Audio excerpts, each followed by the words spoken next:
So here I have all the latest cameras in all different categories. We have the Pocket 3, the X4, the Ace Pro, Action 4, GoPro 12, Go3, and the One RS 1-inch edition, and also the One RS Twin edition, and an iPhone.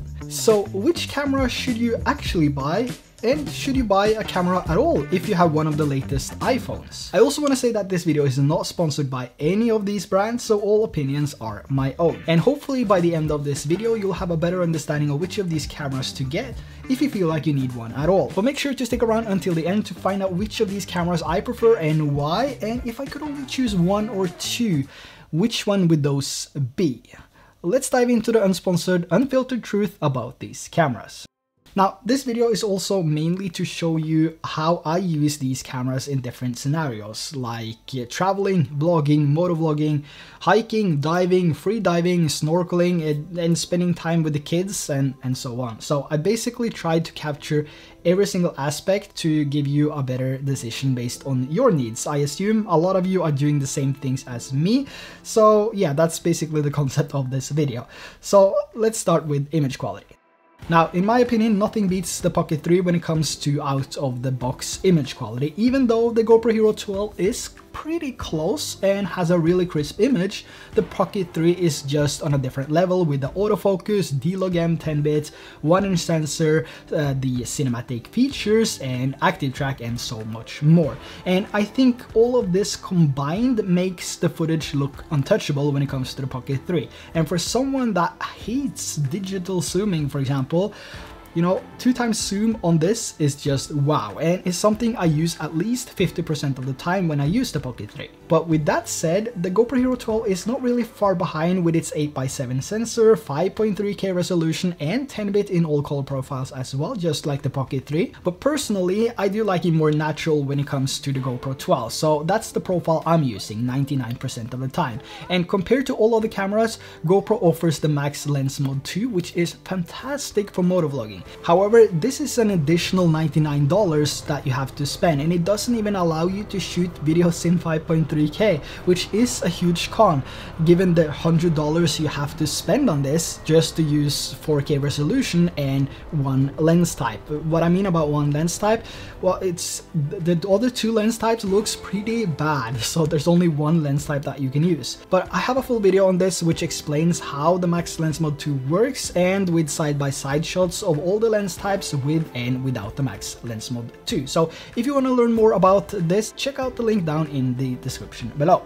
But I still think the 4K footage coming from the Max Lens looks outstanding though. And one of my favorite ways of using a GoPro is when I ride my bike and I want to have that POV shot, which I think GoPro honestly does best. But we also have the Ace Pro with its 8K resolution, 8K sensor, AI chip, and all of that, 24 FPS in 8K. And I gotta be honest on this, since the release of this camera, I've never used 8K a single time. It's just to show you the examples in my review. But I'm really glad it's there though, because it allows me to use that 2x clarity zoom in 4K without losing any quality. But 8K itself is something I never use, mainly because the lack of frame rates, I would guess. If you had 30 FPS, maybe 60 FPS, you know, this camera would run out of battery pretty fast. But yeah, it's not something I use quite often. But the quality coming from this camera in places like the Maldives, especially when snorkeling and diving, is better than any other camera I've used. The accurate white balance in combination with the 4K 60 and the 2x clarity zoom allowed me to capture these amazing underwater shots that look like I was closer than I actually were. So it's pretty amazing how this camera can pull off some pretty nice shots underwater. Now, as a motovlog camera, this was the first time that I actually used the Ace Pro when riding, and I was using the flat color profile to get even more dynamic range. And after some color grading, this looked really good and makes my decision even harder when it comes to choosing between these cameras, especially for motovlogging. So make sure to stay until the end to find out which I choose between all these cameras, if I can only choose one or two as my main ultimate travel setup. Now moving over to the Action 4, even though this is limited to 4K as its highest, so GoPro has higher, Ace Pro has higher, and like I mentioned with the Ace Pro, I never use 8K anyways, and the GoPro with the Max Lens Mod 2 can't even shoot 5.3K. So basically the same resolution is used on all these three cameras. And one of the things that makes the quality on the Action 4 so good is the D-Log-M 10-bit color profile. Even though we have 10-bit in the normal color profile as well, I think the normal colors needs a little bit of adjustments to make it look optimal. And at times the colors tint a little bit more towards the green side, which I don't really like. So if you want the optimal look from the normal color profile, you would need to do some correction in post anyway, in my opinion, and then it would be better to just go for the D-Log-M 10-bit anyway and use the free correction LUT from DJI, and you're almost done. So I will also leave a link to this conversion LUT down in the description below if you decide to pick it up, which is really helpful, and it works with a lot of cameras actually. Now, the next one is the new X4, the latest 360 camera from Insta360, which has 8K resolution up to 30 FPS. But if you only have the X3 by now, what is the actual differences between 5.7K and 8K resolution when it comes to recording 360 videos? I do have a full comparison on this, which I'll leave down below as well, but the main difference is the final export quality. With the X3, you get a final export quality of close to 2K resolution in the center of the frame, but with the X4 you get closer to 3K, so you don't get that 8K looking videos. You're not gonna get that with the 360 camera, and this is because that 8K is spread over a 360-degree field of view compared to the Action 4, for example, which has 4K spread over 155 degrees. But with that said, I think the image quality coming from the X4 looks outstanding, and honestly, I think it can be compared to some of the straightforward cameras if you're doing it right. At the end, it all comes down to how you use, hold, mount, and frame the shots, and if you master these, your image quality will look much better than most others. So I have my cheat sheets for the Insta360 X3 and X4 down in the description below if you want to check those out. Those will help you along the way when you're out traveling, and you can print these and have a hard copy in your hand or just keep them on your phone. But we also have an OG 360 camera with a 1-inch sensor, the One RS 1-inch edition. This is more of that professional cinematic construction type of 360 camera, I would say, and not something that you would typically take on your family vacation, mainly because it's not waterproof, so you're limited to the activities that you can do with your kids. So that means, well, every land activity is good.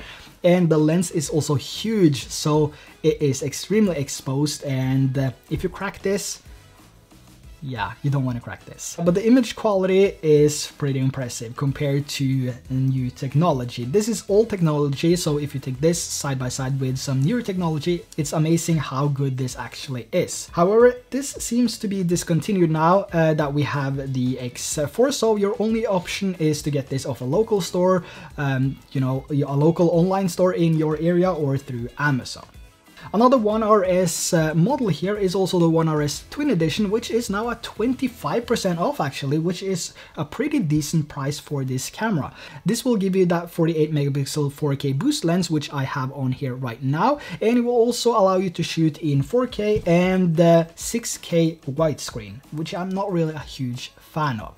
But the image quality looks pretty good actually. However, the stabilization of this boost lens is not there.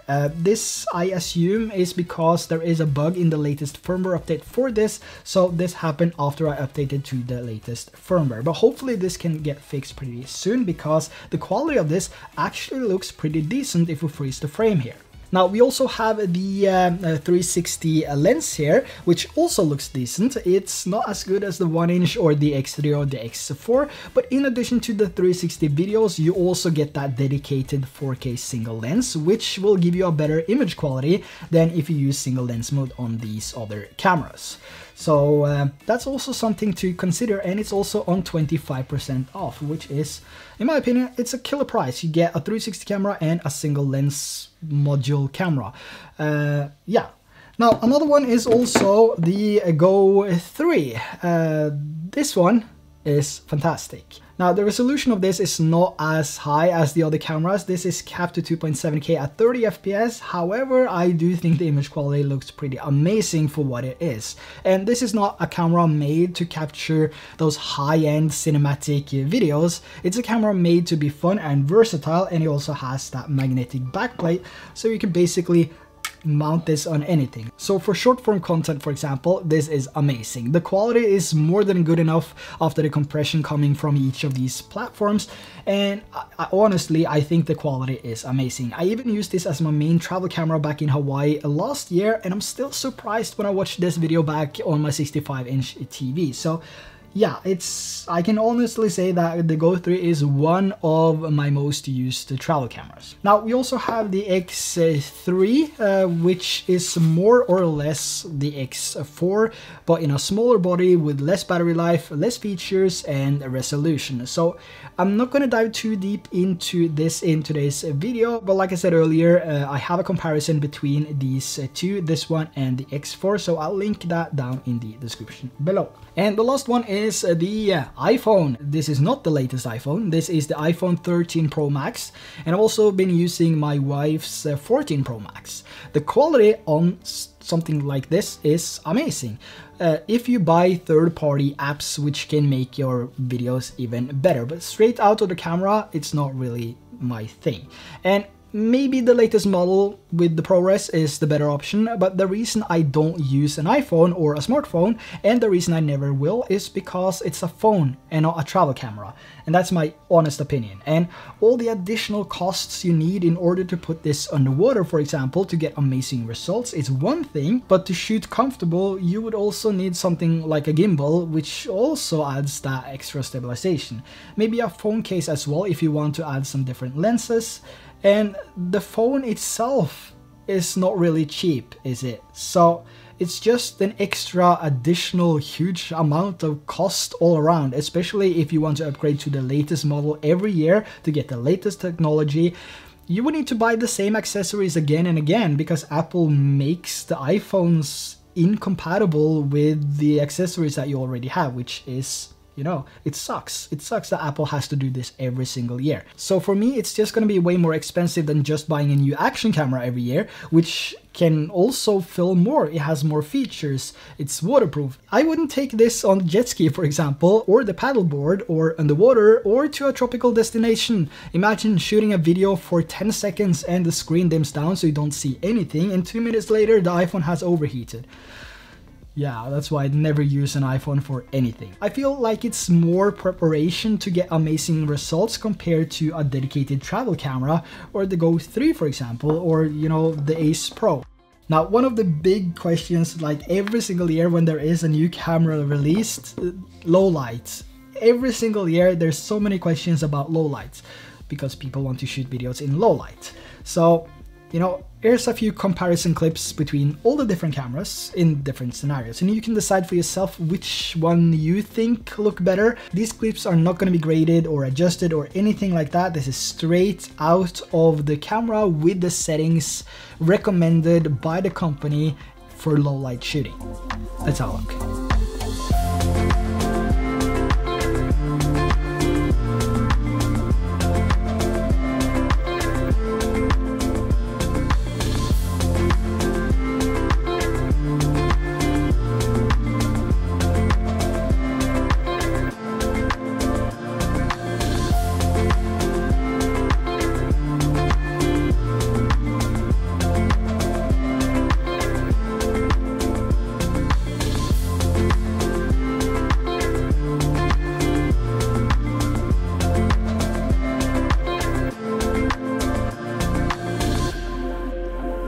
Now, when it comes to user experience with all these cameras, they are pretty much the same. You hit the record button and it records a video, and they all have a pretty easy way to change between horizontal and vertical aspects, for example, depending on which platform you want to upload to. So the Action 4 has the included cage, which allows you to mount this in a vertical and horizontal position, and the GoPro has that 8x7 aspect, which allows you to crop this in post if you want to do that, or you can actually change between vertical and horizontal in camera.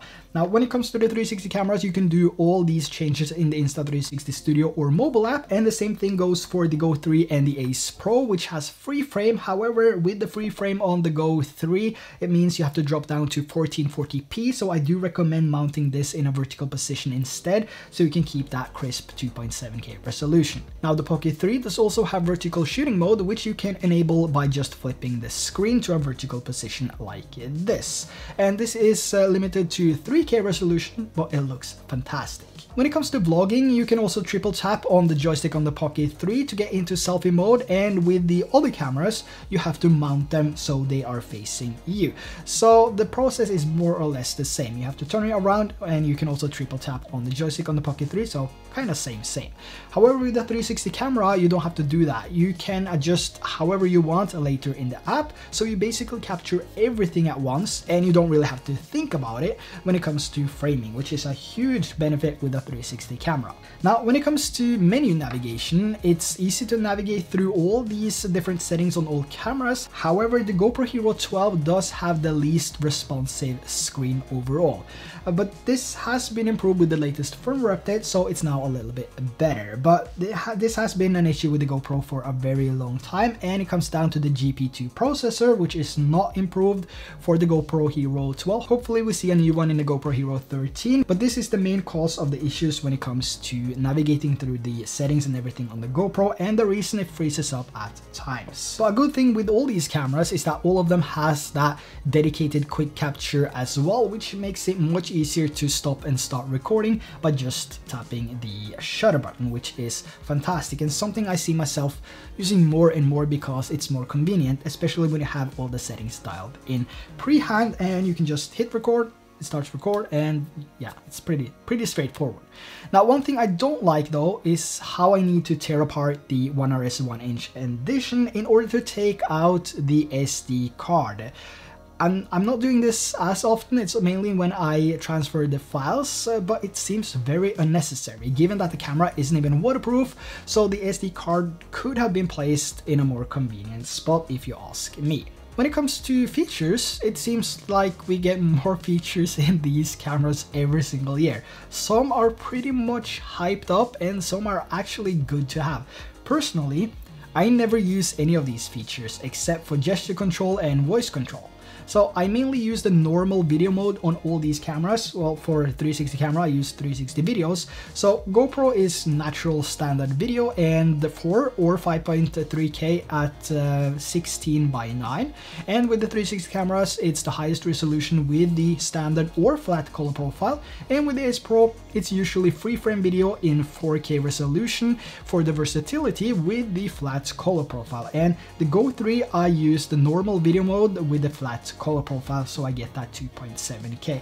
And sometimes I also use slow motion with these cameras, but I mainly use 4K slow motion with the Pocket 3, but we also have that with the X4 now, which looks amazing. And with the Action 4, it's also normal video with 4K resolution and all this in D-Log-M. And that's basically what I use every single time I use these cameras. I don't need more to capture what I want to capture. I also think just having more features adds to the confusion for a lot of people, and it also adds to the higher price of the camera. So even if you want to record just normal videos and you don't need all these features, you would still have to pay for those features. But of course, if you're the person that loves using loop record, pre-record, time capture, star trail and all of that, these features are really good to have if you need them. Personally, for my use, it just adds additional buttons that I need to avoid pressing. I still think DJI is a little bit behind, even though I like how simple the Action 4 is, for example, and the Pocket 3.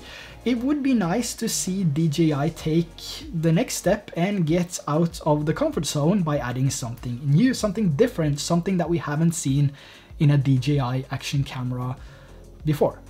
Yeah. Now, when it comes to versatility, they all fit in your pockets and can be mounted in all different places. However, the Go3 has this magnetic back plates, and it has the smallest form factor, which allows it to be placed in all kinds of places without needing additional mounts or accessories. Now, the Pocket 3 is probably the least versatile camera because it has a mechanical gimbal, which is quite fragile, and it also has a limit to how far it can tilt before the gimbal, stops, which means this is the only camera without horizon lock. But you also have to understand that this is not an action camera, but more of that cinematic pocket camera. But of course, we do have accessories which helps you mount the Pocket 3 in all different places as well. So here I have it mounted to my chest harness, for example, when I'm out riding, and I must say that I was pretty impressed with how this turned out. Now, as for the remaining cameras here, they can all be mounted in the same ways, either by using the GoPro feet or the quarter inch thread on the bottom. Now, one advantage with the One RS Twin Edition though is the changeable lenses. So you can decide which lens you want to use for the different scenarios, and since this is a modular design, you can also flip the screen the other way in order to see yourself when you're vlogging, which is pretty convenient. And when it comes to actual real-life use of all these cameras here, there's not a huge difference in use. However, the Pocket 3 has that mechanical gimbal, and I found myself adjusting this a little bit more back and forth and up and down compared to any of these other cameras which has that electronic image stabilization built in. So that is one of the things that I've seen myself using a lot of, or doing a lot of, when I record with the Pocket 3. It's not a big con, not a con at all, it's just how it works. But the actual differences and the things that separates these cameras when it comes to versatility is definitely the 360 videos. And for some, the quality differences between the 360 videos coming from these cameras and a regular action camera or the Pocket 3, for example, is huge, and the reason to go one way over the other, which is completely fine because it's your decision to make, and others, they don't find the differences to be that big. But as of versatility, nothing can ever be a 360 camera because it records everything without having to do anything, and this in combination with the invisible selfie stick makes this the most versatile camera on the market.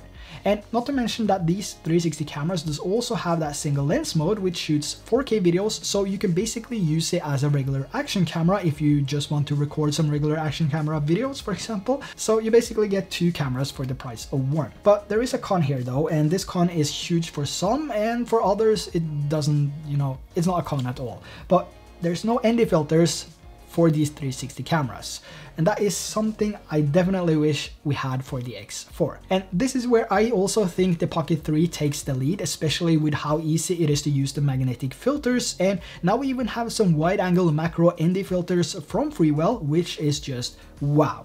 So ND filters is something I miss when I use a 360 camera, and I mean, it should be easily doable since we already have the standard and premium lens guards. Just add some colors to the premium lens guard and sell it. It would be perfect when you need it. So let me know your thoughts on that. Should we request some ND filters for the X4? Let me know in the comments below. Now, when it comes to durability and build quality, this is what matters to a lot of people, since these are all action cameras in some form except for the Pocket 3, and will therefore be used in some sort of action scenarios, even though the most common way of using an action camera nowadays is for vlogging or traveling. From my experience, they've all held up pretty well. Some of them have a few marks here and there, but nothing special. And I will also say that the GoPro 12, Action 4 and the Ace Pro, maybe the Go3, are the most durable and robust action cameras. But of course, the GoPro and the Ace Pro and the Action 4 can definitely take the hardest hits, even though the X4 and the premium lens guard could take a really hard beating without being completely destroyed. And it actually took me 9 direct hits from my 35 miles per hour RC car to actually crack the premium lens guard, so durability here is pretty impressive. But what makes the real difference here is that we do have these changeable lens guards on the Action 4, the Go3, the GoPro 12 and also the Ace Pro, which means that once you crack it, you can always buy a new one for a very small amount. And if you also add a screen protector to the backside, maybe the front as well, on those that has this front screen, you're pretty much covered in all situations. And the Pocket 3 is probably the one that has the best look to it and the most premium feel, but it's overall the least durable camera. And yeah, I know it's not an action camera, but if I didn't include this in this video, you would probably ask for it anyway. So I guess you can look at this as more of a image quality comparison, because you can't use this in the same way as you can use these cameras. Now, the One RS 1-inch, however, is as premium as it gets. This really feels solid and it feels expensive. It is expensive, but it's also just as fragile as the Pocket 3, maybe a touch more, because there's no lens guards to it that you can have. So if you crack this, you might as well, you know, buy a new camera, because replacing this lens is not going to be cheap. And as an addition to the Pocket 3, you can always use a lower ND filter if you're not recording on a sunny day to help that protect the lens, which is a huge benefit. And then we have the One RS Twin Edition, which is quite similar to the GoPro Ace Pro and the Action 4, but with a modular design, which makes it easy to change between a 360 video and the standard action camera video look with the boost lens. The quality does not feel as premium though, but the overall durability is really good. And because it's a modular design, you don't have to replace the whole camera if something breaks, which makes it a little bit easier on the wallet. Now, when it comes to battery life, this has always been the question mark when it comes to these cameras, and we all want as much battery life as possible, and even that is not enough. And the short answer is that all these cameras can record for at least 1 hour straight, even the X4 in 8K resolution. And over the past years, I've been doing a lot of side-by-side comparison when it comes to battery record time and all of that here in the studio, and all cameras have been recorded for at least 80 to 90 minutes in a 25 degrees Celsius environment, which I have here in the studio. But as soon as you take the camera out, the environment will change. So if you put this on your motorcycle, none of these will overheat because it has airflow.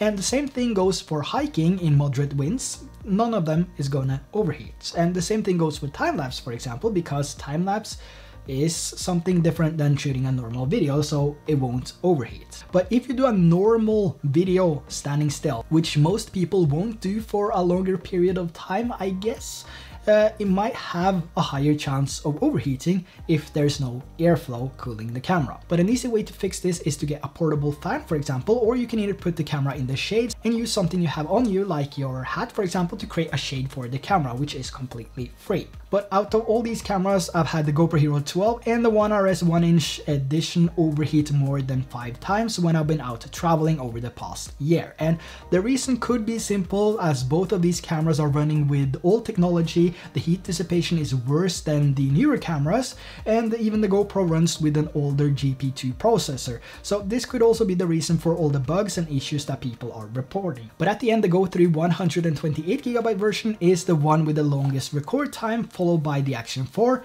Ace Pro, the X4, the X3, GoPro 12, Pocket 3, the One RS Twin Edition, and the last one is the One RS 1-inch edition. But this can also vary from test to test. My point is that you will be able to record whatever you need with any of these cameras, and you can also grab a few extra batteries in that case. Now, when it comes to software and app use, Insta360 is definitely leading in this area with the most intuitive app, both on mobile and desktop. DJI and GoPro works fine, but not something I can see myself using in the future as a replacement for Final Cut, even when I'm doing short-form content. With the Insta360 mobile app, you can edit your videos manually, use AI or different shot labs features to create different effects, which is pretty cool if you just want something fast, simple for your social media.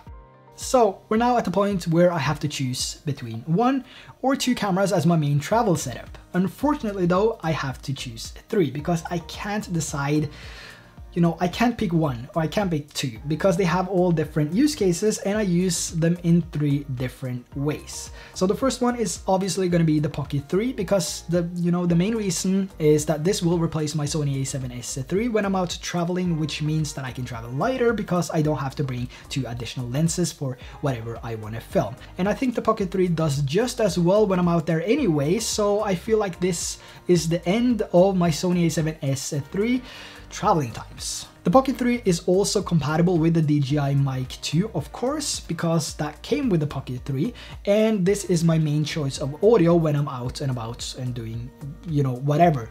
And it also fits in my pocket, so I can easily just pick it up and start record whenever I want without dealing with manual settings to have the best looking image. The next one up is of course going to be the X4. The X3 was my most used action camera over the past 2 years, so it kind of makes sense to replace replace this with the X4, which has a higher resolution and better looking image after the final export through the Studio app. It's not by much though, but it is noticeable, especially when I'm using me mode. The X4 does also allow me to capture everything and more, so I don't really have to pay attention to anything. So it's basically a lazy way of capturing the world, even though the reframing process is a bit longer than what you have with the GoPro, for example, where you just drop the files and you're done. And the X4 or a 360 camera in general offers much more flexibility and versatility compared to any other camera on the market, and is what I consider the perfect travel camera because it records everything. It makes it so much easier.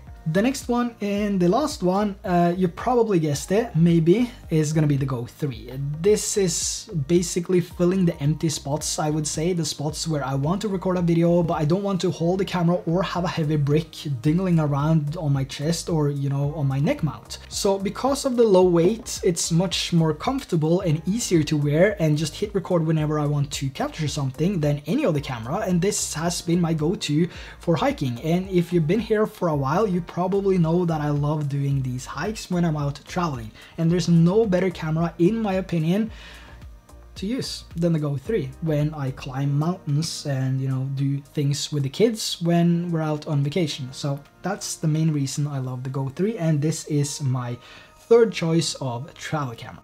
So there you have my comparison between all these DJI, GoPro and Insta360 cameras based on my personal use and experience, and I really hope that I could help you in making the right decision based on your needs when it comes to selecting between these cameras. And also remember that if you're not on a limited budget, maybe you have $1,000 to spare, there's nothing wrong in buying two. I'm also curious to know your thoughts and which action cameras are your favorites. Is it a 360 camera? Is it the Pocket 3? Even though this is not an action camera, is it the Pocket 3? Let me know in the comments below. And also don't forget to drop a like so this video can reach more people that are looking to buy a new action camera, and also hit that subscribe button so you don't miss out on the next video. So that's a wrap. Thanks for watching, and I'll see you in the next one. Bye bye.